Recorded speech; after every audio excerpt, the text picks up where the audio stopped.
Hi Jahtavia, it's Grandma. I hope you can see me. I'm going to sit on this log. And I think it's June 19th, 2021. And I'm going to read you a story from a book I've started to read that I thought you'd like. I know you like audiobooks, so we're going to call this Grandma audiobook for Jahtavia. And then I thought maybe if this story inspires you and gets you thinking, I know you like to draw pictures when you're listening to books or reading them.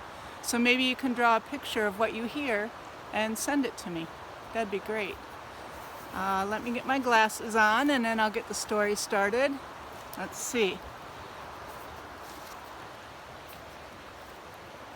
The book is called Braiding Sweetgrass.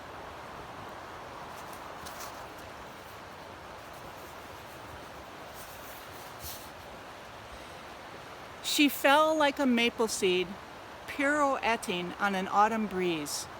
A column of light streamed from a hole in the sky world, making her path only darkness had been before, where only darkness had been before.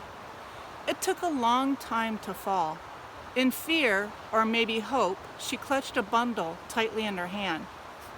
Hurtling downward, she saw only dark water below. But in that emptiness, there were many eyes gazing up at the sudden shaft of light. They saw there a small object, a mere dust mote in the beam. As it grew closer, they could see that it was a woman, arms outstretched, long black hair billowing behind as she spiraled towards them. The geese nodded at one another and rose together from the water in a wave of goose music. She felt the beat of their wings as they flew beneath to break her fall. Far from the only home she'd ever known, she caught her breath at the warm embrace of soft feathers as they gently carried her downward. And so it began. The geese could not hold the woman above the water for much longer, so they called a council to decide what to do.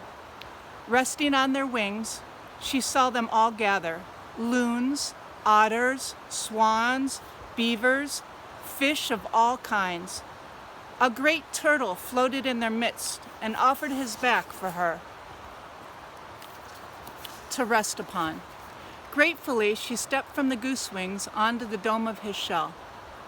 The others understood that she needed land for her home and discussed how they might serve her need.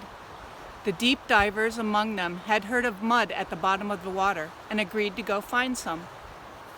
Loon dove first, but the distance was too far, and after a long while he surfaced with nothing to show for his efforts.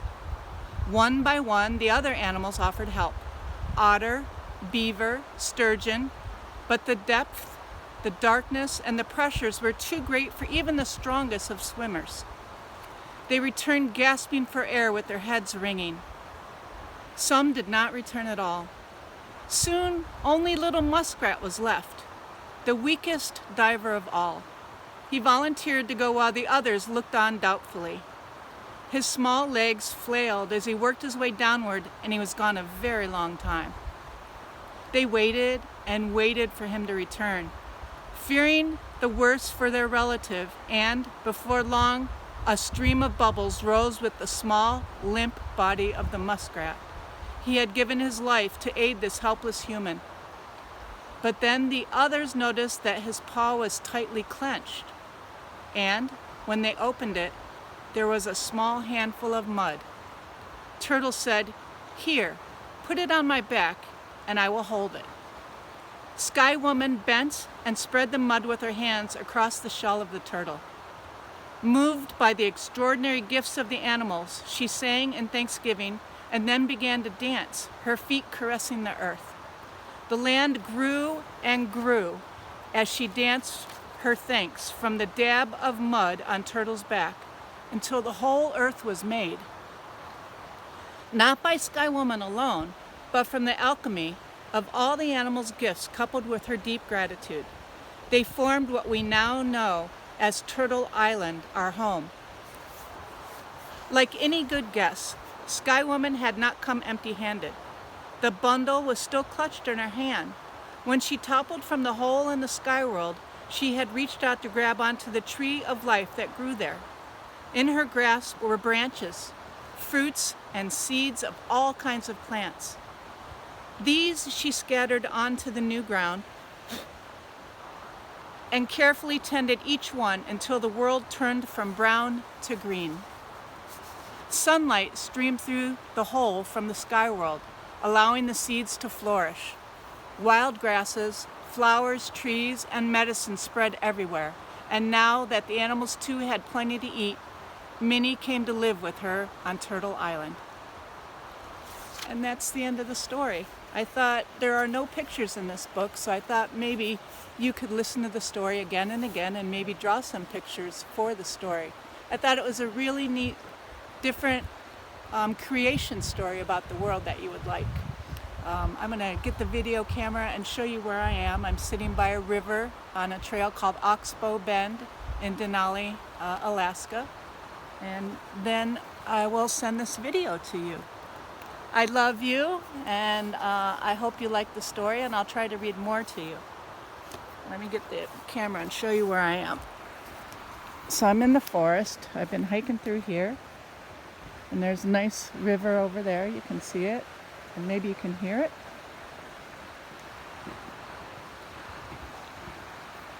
And I actually thought of Skywoman when I saw this green and thought, this is all the stuff that grew from the sky world, the hole in the sky world. There are a lot of pretty flowers blossoming right now. Those are Alaska bluebells. Those are Alaska state flower. And Grandma actually came to look for some mushrooms. I've only found a couple so far, but I'm going to keep looking. Anyways, I love you, and I hope you enjoyed the story. And I look forward to getting some mail from you soon. Hi, Jazara. It's Grandma. Giddy up, Grandma. Giddy up, Grandma. Giddy up, Grandma. Woo, woo, woo, woo, woo. Bye.